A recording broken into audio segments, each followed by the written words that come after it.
Let's start with National's tax policy. Now, you've been slammed for dropping one of your few policies, and that's income tax relief.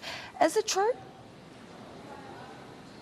We haven't dropped our plans to index the tax thresholds to inflation, and we haven't dropped our plans to reduce the tax burden on New Zealanders. It's just a Labour Party smear because they want to talk about everything other than the appalling cost of living payment debacle that they've unveiled in the last week that's going to dead people, it's going to French backpackers, it's going to people who were here 10 years ago on working holiday visas who've gone offshore, it's going to wealthy lawyers in London. I mean, I had someone contact me this week who left New Zealand in 2004. He lives in Perth. He got the cost of living payment. Yeah. So it's a scam campaign that the Labour Party is running, we've heard and they want to talk about everything other than that.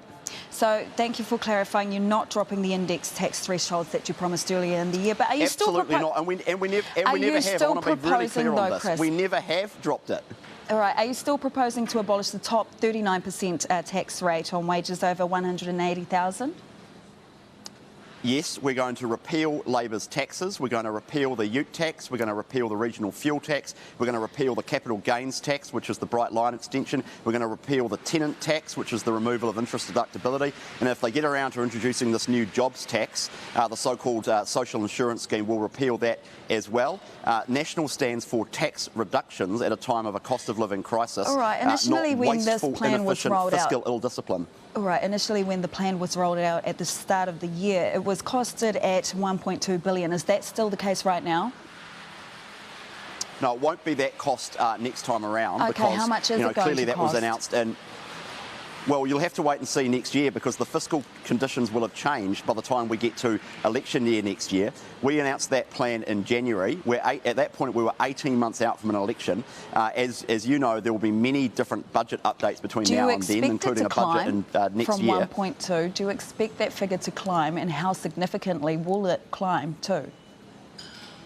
Well, it stands to reason, just simple maths and simple economics, that the cost will be greater because of the inflation that's taken place over that time, the forcing of people into higher tax brackets since the policy was announced in the start of this year. So as I say, that was a proposal for budget.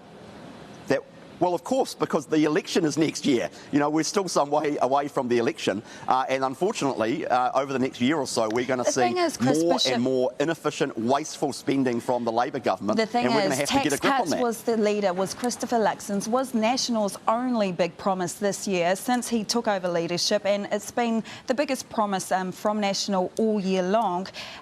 Is the party losing faith in its leader, in Christopher Luxon?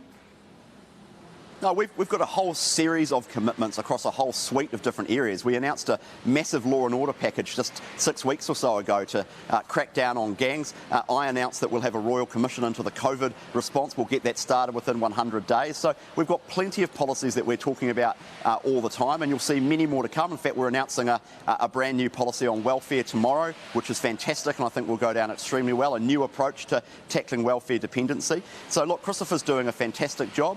We will campaign on tax reduction next year, and we'll campaign on getting this useless, incompetent government spending under control and actually focusing on delivery, because this government can't deliver anything. I'm sorry to cut you off, but given what's been happening in the last couple of weeks to do with your leader, do you still have faith in him? Some say he's been impulsive, absolutely, undisciplined. Absolutely, he's like the Labor Party is desperate, right? They're a flailing, useless, tired, arrogant, incompetent government that has delivered nothing in 5 years. We are here to talk about your party, your leader, and the leadership at the moment as it stands amongst the National Party. Absolutely, and the Labor Party is throwing everything they can at him because they know they have got no track record to defend, and they're incompetent and wasteful and useless. And according to the latest, is doing a wonderful job explaining that to people. The latest Roy Morgan poll results show that National dropped 4%. Can you tell us why that is? Well, look, polls go up and down a bit. I mean, 4 points is a blip. I mean, we're still ahead of Labor. We're tracking in the right direction. I am firmly confident we will win the next election under Christopher Luxon's leadership. And we've got a year or so to go, and we've got many more policies to explain. And I've got to tell you, this government has got many more stupid things to do, like the cost of living payment debacle. All right, Chris, many more dumb policies to unveil, Chris and we'll Bishop, campaign against them and repeal them when we get the chance. I do have one last question for you. Do you wish you'd backed Nicola Willis to be the leader of the National Party? Christopher Luxon's doing a fantastic job, and I can't wait to serve in his cabinet. All right, thank you very much. We appreciate your time, and thank you for joining us this morning on Newshub Nation. That is Chris Bishop, National MP, live there from Ōtautahi, Christchurch.